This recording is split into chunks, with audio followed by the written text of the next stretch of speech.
Bupati Muara Enim nonaktif Ahmad Yani divonis 5 tahun penjara serta membayar uang pengganti 2,1 miliar rupiah dalam perkara suap 16 paket proyek jalan dan jembatan senilai 130 miliar rupiah pada 2019.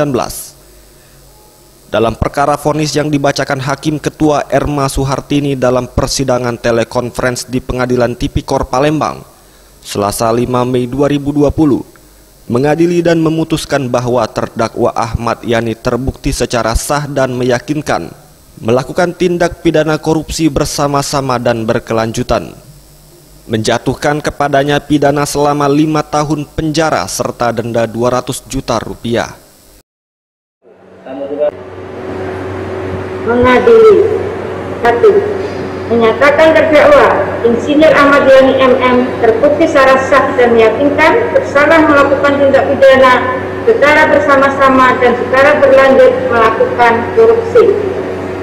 Menjatuhkan pidana penjara terhadap terdakwa selama 5 tahun dan dana denda sebesar 200 juta rupiah.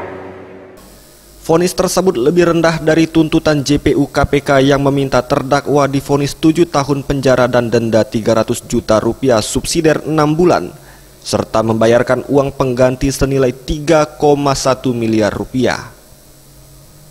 Majelis Hakim menyatakan Ahmad Yani terbukti melakukan tindak pidana korupsi sebagaimana dalam dakwaan pertama pasal 12 huruf A Undang-Undang Nomor 20 Tahun 2001 tentang perubahan atas Undang-Undang Nomor 31 Tahun 1999 tentang pemberantasan tindak pidana korupsi junto pasal 55 ayat ke-1 KUHP junto pasal 64 ayat 1 KUHP.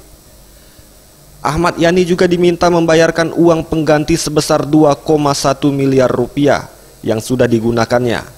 Jika tidak dibayarkan maka aset terdakwa dapat disita, atau jika tidak mencukupi maka dikenai hukuman tambahan 8 bulan penjara. Welia F. Sriwijaya TV.